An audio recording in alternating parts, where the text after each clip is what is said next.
Shalom. This is Bishop Nathaniel of Israel United in Christ. I want to start off by saying thank you to all of our Booster Club members for your many donations and much more, your prayers. We visited faraway countries and strange lands.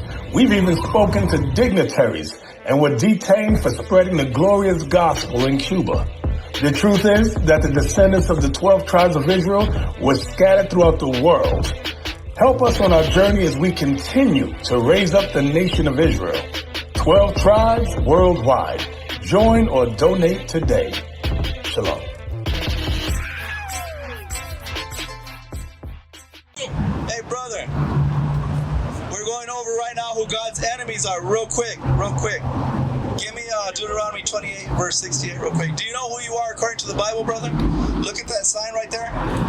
There's a list of nations, right, that are really not nations. According to God, they are tribes within one nation. We are all one people.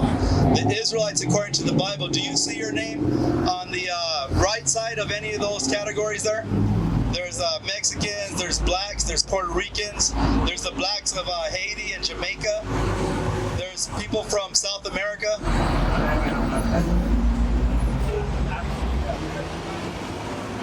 American black? Was your dad a so-called African American?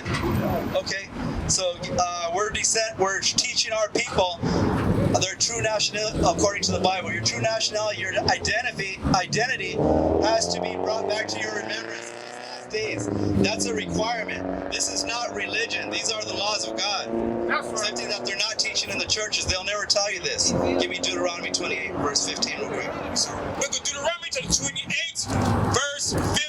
But it shall come to pass, if thou wilt not hearken unto the voice of the Lord thy God, to observe to do all his commandments and his statutes which I command thee this day, that all these curses shall come upon thee and overtake thee. So what's your name, brother? Romeo? Okay, Romeo, you're saying you're a so-called black man. This is Moses speaking to the children of Israel, the people listed on that sign right there. When we came out of Egypt with Moses, he was saying, now I'm gonna tell you something. There's a whole bunch of commandments we got to keep, and if you don't keep them, all these curses will come upon you and overtake you. Give me verse 68 real quick. Verse 68. This is one of the curses in that category. And the Lord shall bring thee unto Egypt again with ships. So he's telling Israel as a nation would be brought back to Egypt again. Give me Egypt. We're going to show you that the Bible is a similitude. You have to go precept on precept. It's like a puzzle you have to solve, right? You can't read it like a novel. You can't read it cover to cover and get the full understanding, right? So now we're going to go back in the Bible to show you what Egypt actually means. Read. This is the book of Exodus chapter 20 verse 2. I am the Lord thy God, which have brought thee out of the land of Egypt. So he's saying, I brought you out of Egypt, and now he's going to describe, because there's a comma right after the word Egypt. Read. Out of the house of bondage. So Egypt is synonymous. Go back to Deuteronomy. Egypt means house of bondage. Bondage is also another word for what? When you're bound up and you're constrained, what is that? Restricted from doing what? What's right? We read the first scripture before you got here. It says, and ye shall know the truth, and the truth shall make you free. So you're restricted from what? Your freedom. And you're right, the truth also. This is what we're bringing out right now. Read this. It's the book of Deuteronomy chapter 28, verse 68. And the Lord shall bring thee unto Egypt. So Egypt was what? House of bondage, constraint. What's another word? Captivity, slavery, right? That's what more words that we can identify with, right? Read. And the Lord shall bring thee unto Egypt again with ships. So he's going to bring us into Egypt again. Now, when we came out of Moses with Egypt, we never went back to Egypt as a people. So that's what I'm telling you. This word Egypt is synonymous with something else. He's letting us know we are going to be brought back into captivity again by a very specific mode of transportation, ships. So all the other nations on the earth might say, yeah, we were slaves, but not everybody went into slavery on slave ships. That only pertains to the people on that sign right there.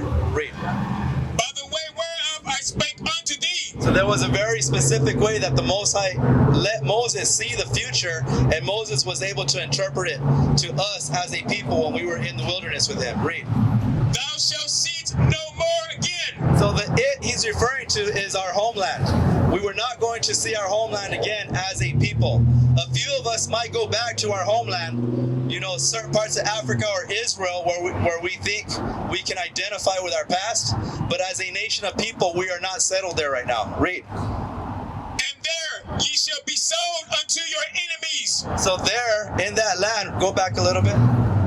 Back up in the verse. By the way whereof I spake unto thee, thou shalt see it no more again. And there, Captivity in that land of Egypt. Go ahead. ye shall be sold unto your enemies. So when you get to your new captivity, you're going to be sold unto your enemies, right? It didn't say friends, right? Or that we're equal with anybody. It calls them enemies. Read. For bondmen and bondwomen, So we would be sold as slave men and slave women. Read. and no man shall buy you. So when they say buy you, that's an old Quaker word that means to redeem. So although different people came up, like Martin Luther King Jr., Marcus Garvey, Malcolm X, they started movements to redeem us as a people, but it never panned out because we weren't understanding and coming together under the laws of God. Give me Amos 3 and 1. So we're showing you, according to Bible prophecy, who we are as a people. No longer should you be answering the question of your nationality as African American. You should understand that you're an Israelite, you're from the tribe of Judah, and that now there's something else you need to learn. Read. There's a book of Amos, chapter 3, verse 1. Bring it out. Hear this word that the Lord has spoken against you, O children of Israel. So the Lord is speaking to the children of Israel, just like he did through Moses, through all the prophets in the Bible. This is Amos right here. He always spoke to the children of Israel. Read. Against the whole family, which I have brought up from the land of Egypt, saying. So the people that are on these tribes right here, you have African Americans, you got Puerto Ricans, you have Mexicans, you have Native American Indians. We are all one family according to the Most High God. There's been a separation. People have separated us through language, through religion, through voting privileges, right? So-called privileges. Right? And religion's a big one. Religion and our education system, two big things, how they separated us, right? But the bottom line, the bottom category that all these things have in common that they put against us is the word sin. Whenever we go against God's laws, we're in sin. Continue. Verse 2. You only have I known of all the families of the earth. So the people on that sign, us, is the only people he has known of all the families of the earth.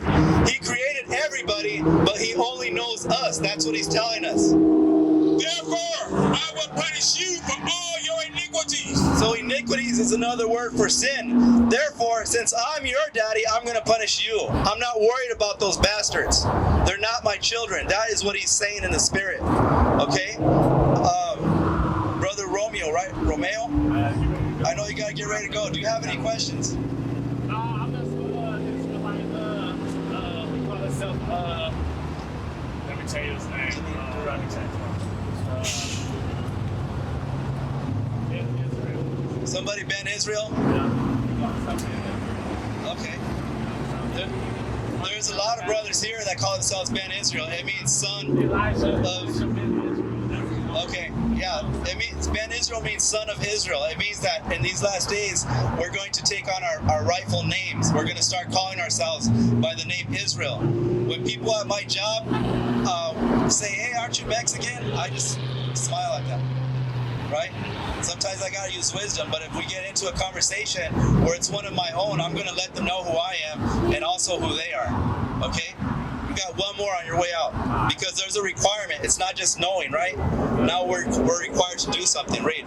This is the book of Deuteronomy, chapter 10, verse 12. And now, Israel. So now, Romeo, you're not going to leave here and call yourself African American. You're from the tribe of Judah. That's right. You're an Israelite man. All right? Read. And now, Israel, what does the Lord thy God require of thee? But what else does he require of you besides just knowing? Read. But to fear the Lord thy God. So we have to learn what his judgments are for the wickedness we've been in. To walk in all his ways. Start learning the ways of God and walking in them so you can lead by example. Read. And to love him. And to serve the Lord thy God with all thy heart people on that side are the only ones that have a right to serve God. We are only ones that have a right, according to God, to love Him in the way that He told us to love Him. Let's find out what that love is. Read. Verse 13, to keep the commandments of the Lord and His statutes. So what it's going into when it says to love and serve Him, walk in all His ways, fear Him, and do it with all your heart and all your soul, all those things boil down to the commandments and the statutes. Read 13 again. To keep the commandments of the Lord and His statutes, which I command thee this day for the good. So it's for our good that not only do we know who we are, but we start keeping the commandments and the laws and the statutes which He has commanded us. This is repetitive throughout the Bible, but we're so knuckleheaded that we're going to put it off. We used to scream black power while Heron was pushed. But at the end of the day, nothing's in vain. IUIC has been given a vision. The tents of Judah has risen. Many has attempted the mission, minor murmuring, omitting, and missing the mark. Just reading that he had the flame of fire in his eyes gave us the spark. We on Paul's mission. We out on the road, purple and gold, from Mexico, Cuba, Haiti, Ghana, Sierra Leone. 144,000 boots banging, concrete crackling. These are our men repented at heart. The scriptures is proof. IUIC, we deliver the truth.